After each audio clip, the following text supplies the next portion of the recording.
sudah pun memasuki segmen satu wawancara, bahan wawancara mengenai Environmental Education Tour bersama dengan dua tetamu undangan Ketani, narasumber Ketani pada hari ini. Ya, selamat datang kami ucapkan pada Nur Hazirah binti Muhammad Sufian dan juga pada Muhajidah binti Asma'in. Selamat datang. Dan mereka adalah ahli jawatan kuasa projek jelajah pendidikan alam sekitar Environmental Education Tour.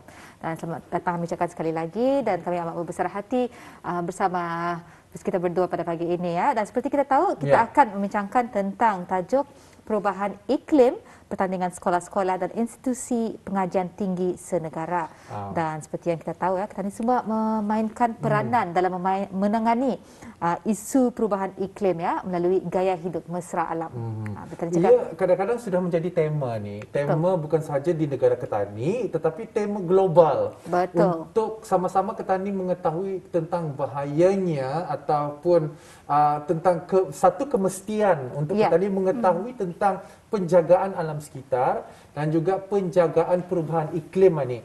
Dan perubahan iklim ni banyak ni sebenarnya yang nyata orang dapat saya katakan saya sekarang berada di series yang keempat. Biasanya kanak-kanak yang series ke-1 dan juga series kedua faham benar ni pasal global warming dan sebagainya ni. Pasal itu tak ada Environment Educational Tour.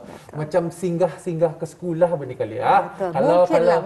Mungkin atau mungkin asumsi saya saja. Tetapi boleh kita ni bertanya bersama dengan Dayang Mujahidah mengenai projek ni jelajah pendidikan alam sekitar iaitu Environmental Educational Tour, lebih ringkasnya EET. Macam mana ni? Macam mana ia akan diadakan? Dapat ceritakan sedikit? Boleh. So, pertama kali kami ingin mengucapkan terima kasih di atas peluang bagi kami untuk mengkongsikan tentang projek ini. Projek Jelajah Pendidikan Alam Sekitar ataupun EET adalah satu kerjasama di antara Green Brunei dan also Mitsubishi Corporation bagi meningkatkan kesedaran tentang perubahan iklim kepada generasi muda, khususnya pada para pelajar dan masyarakat awam. Ianya pertama kali diungkayahkan pada tahun 2020 dan ini adalah kali kedua diadakan. Antara aktiviti di bawah projek ini adalah aktiviti menanam pokok di rumah di mana lebih dari 1,500 anak pokok telah diagihkan kepada para pelajar dan orang ramai pada tahun lepas. Di samping itu, bengkel secara virtual juga akan diadakan bagi memperkenalkan tentang company tenaga suria Brunei dan juga Surya Energy Lab. Aktiviti terakhir sekali untuk this project adalah pertandingan seni di mana ada 3 jenis pertandingan dibukakan iaitu pertandingan melukis, pertandingan e-poster and also pertandingan mencipta klip video which kami akan bincangkan pada hari inilah pasal pertandingan-pertandingan. Banyak pertandingan-pertandingannya. Betul. Dan juga pelbagai kategori juga ya. Dan kita tahu seperti yang dikongsikan Mujahidah tadi, EET Environmental Education Tour ini merupakan satu kerjasama ya di antara Green Brunei dan juga Mitsubishi Corporation ya untuk meningkatkan kesedaran tentang perubahan iklim pada generasi muda ya. Apa pentingnya ni sebenarnya ialah untuk memberikan kesedaran yang lebih lagi kepada masyarakat Ketani. Ketani kadang-kadang tahu pula tentang kepentingan perubahan iklim ni, tentang kesedaran Ketani. Tetapi kalau tidak ada tindakan, sama juanya artinya dah berguna tu jadi tetapi yang paling penting ialah macam mana untuk Ketani menyedarkan itu. Seperti yang dikatakan oleh narasumber Ketani Dayang Mujahidah tadi, adanya pertandingan-pertandingan. Mungkin dapat dijelaskan ni. Kita ni akan bertanya dengan Dayang Hazirah pula. Pertandingan ini mesti ada tema, ada themes dan sebagainya. Macam mana dapat dikongsikan? So, tema bagi pertandingan ini adalah perubahan iklim atau dalam bahasa Inggeris climate change. Bagi pertandingan lukisan dan e-poster, di antara tajuk pilihannya ialah seperti pencemaran udara, pencemaran air, penjimatan tenaga atau kitar semula, persekitaran hijau dan pemanasan global. Manakala bagi pertandingan video klip, contoh tajuk pilihan adalah seperti yang pertama, sokongan kepada hasrat negara ke arah bunyi bersih dan hijau, seperti tema hijau, gitar semula dan penanam pokok. Atau yang kedua, fenomena-fenomena perubahan iklim seperti tanah susur, pencemaran udara, pemanasan global, banjir, carbon footprint atau tenaga yang boleh diperbaharui dan sebagainya. Kalau paling mudah kan sebenarnya untuk menjaga alam sekitar ni, kalau di hujung kepala saya at the moment, ialah kita ni mengamalkan amalan seorang minimalis. Artinya jangan kita ni selalu membeli barang, memberi pakaian yang banyak, kerana fast fashion ini antara salah satu punca adanya perubahan atau adanya harmful effects yang diberikan secara global kepada iklim negara kita ni dan juga secara global, ya. Cuma itu tah antaranya. Dan impak perubahan iklim ini bukan saja memberi tekanan ya kepada alam sekitar kita ni, malah ia juga menjejaskan sistem ekonomi kita ni, sosial dan juga politik. Jadi di sini mungkin Mujahidah boleh kongsikan apakah tujuan-tujuan ya pertandingan ini diadakan. Okey. Tujuan pertandingan ini diadakan ialah memberi peluang kepada murid-murid untuk mengekspresikan idea dan mengembangkan daya kreativiti mereka melalui seni lukisan. Ia juga berhasrat untuk munculkan bakat, kemahiran dan kemampuan para pelajar dalam bidang seni visual menggunakan aplikasi digital dan penghasilan grafik design. Betul. Okey.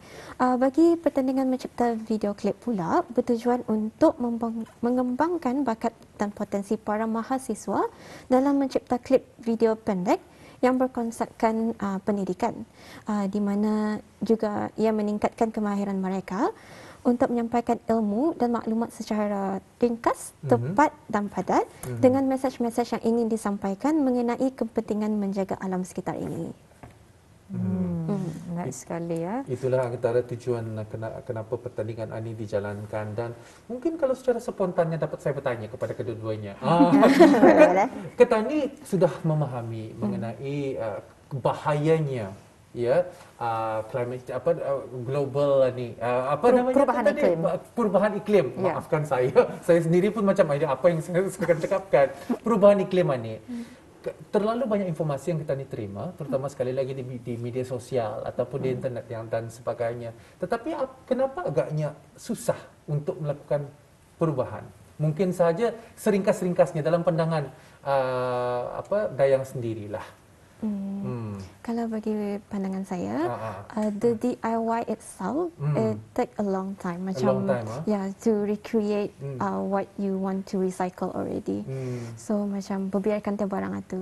So kebanyakan kita ni indah tahu sebenarnya bukan sahaja menjaga alam sekitar ini ialah seperti menanam tumbuh-tumbuhan, tetapi mengurangkan penggunaan beg-beg plastik. Itu adalah salah satu cara untuk kita ni menangani hal-hal ini.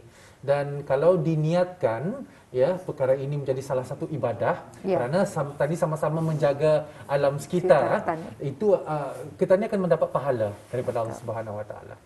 Dan seperti yang dikongsikan oleh Mujahidah tadi antara tujuan pertandingan ini adalah untuk memberi peluang pada murid-murid, para belia ketani untuk mengekspresikan lagi idea mereka, perasaan dan juga memperkembangkan daya kreatif. Dan kalau kita lihat di sini para belia ketani, murid-murid ketani memang penuh potensi. Banyak bakat diorang. Dan melalui mungkin platform ini, pertandingan ini, mereka boleh menghasilkan seni lukisan, mereka boleh menghasilkan seni visual, membuat video klip juga. Okey, jadi mungkin di sini boleh kongsikan di manakah para peserta ni, para belia, para murid-murid boleh merujuk peraturan dan juga syarat-syarat untuk pertandingan ini. So yang diterterakan sekarang adalah poster-poster pertandingan yang Green Brunei sudah aplikkan ke sekolah-sekolah, dan maklumat mengenai peraturan-peraturan yang boleh diperolehi daripada laman sesawan yang diterterakan pada skrin.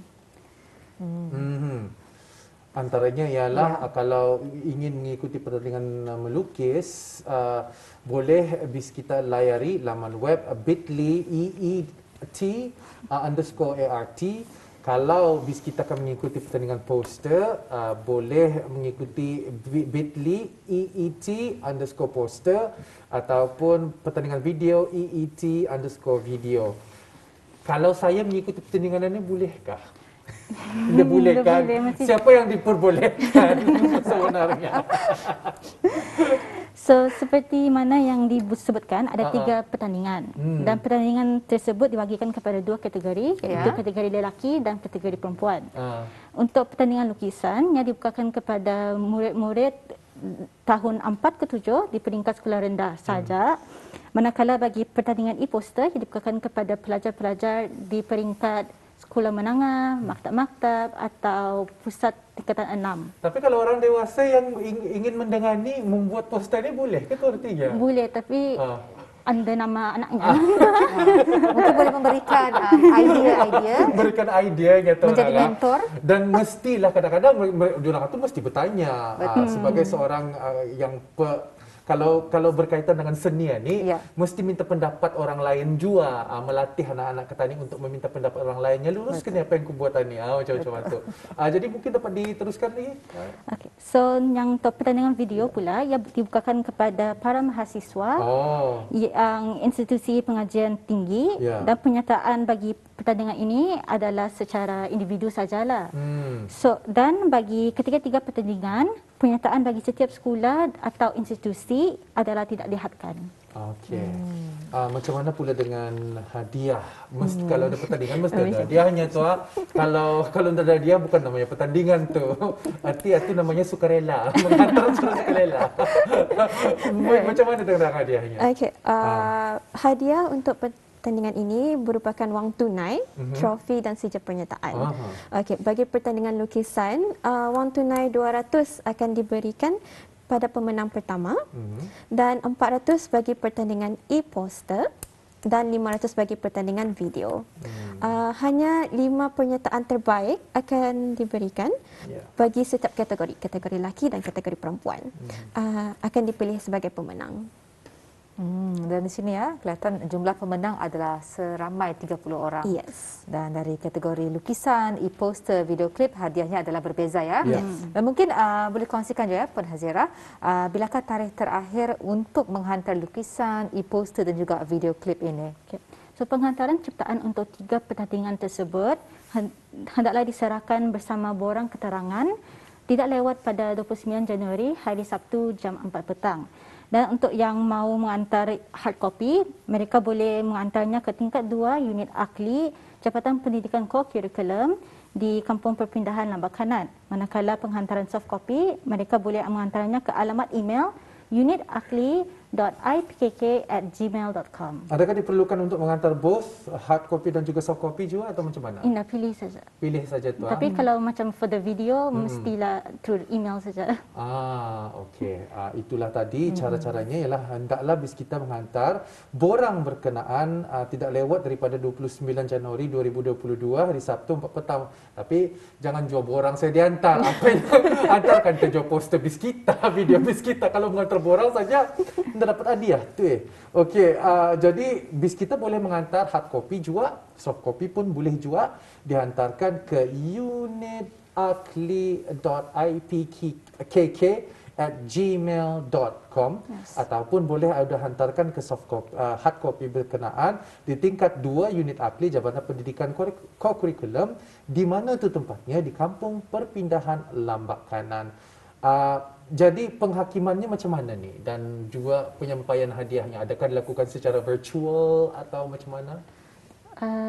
Virtual pula. Tapi so penghakimannya insya-Allah akan diadakan pada bulan Februari dan majlis penyampaian hadiah akan dimaklumkan kemudian. Okeylah. Jadinya para peserta akan dimaklumkan pada satu tarikh yang akan datang. Jadi Puan Mujahidah boleh kongsikan mungkin ada kata-kata terakhir yang ingin disampaikan kepada peserta-peserta ataupun harapan kepada para penonton sebelum kita mengakhiri wawancara kita pada pagi ini. Okey. So, sebarang pertanyaan atau maklumat lanjut bolehlah menghubungi 2333 041 extension 209. Akhir kata dari kami, jika anda berminat untuk menyertai Green Brunei aktiviti yang akan datang, anda bolehlah mengikuti akaun sosial media kami di Facebook, Instagram dan Twitter @greenbrunei atau melayari sesaman laman web kami di green-brunei.com. Jadi daripada Hazirah sendiri macam mana? Dan Hazirah sendiri macam mana? Ada kata-kata terakhir saranan kepada penonton Ketani di Rampai Pagi untuk yang ingin mengikuti pertandingan ini macam mana?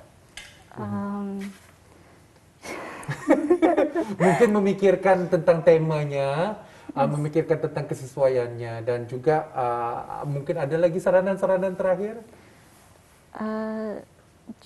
Mungkin kongsikan ya tips-tips untuk cara Ketani menangani perubahan iklim. Yeah.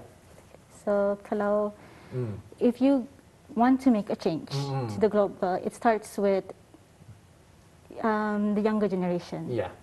Mengajar the younger generation to think about our environment, because we have, I can't really say the environment is not as it was before.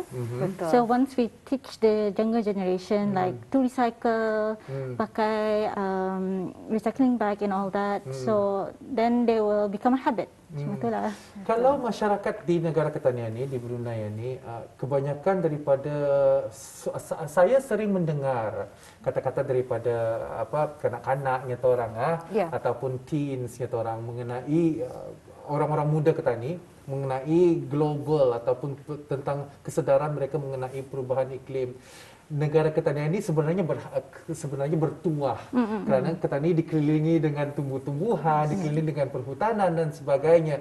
Tetapi sambil Ketani bersyukur dengan bertuahnya Ketani, Indah jua kadang-kadang membuatkan Ketanian ini sambil lewa. Kanak-kanak Ketanian ini sambil lewa mengenai perubahan iklim ini.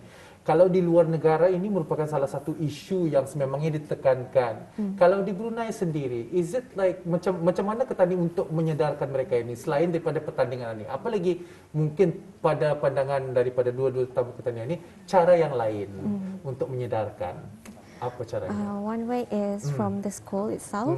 We will be having virtual tour where we will make a visual with sekolah-sekolah. So allowing the student to participate in the visual tour, it's one way for them to be aware of the globalization.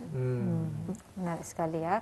Kita semua memainkan peranan untuk menangani isu perubahan iklim ini dan apa-apa lagi anak-anak kecil dididik seawalnya untuk bagaimana mengurangkan penggunaan plastik. Kadang-kadang ia menjadi sebagai satu pilihan juga dan kita harapkan juga kepada para influencer. Kan kadang-kadang ini mesti ada influencers daripada Instagram, TikTok dan sebagainya.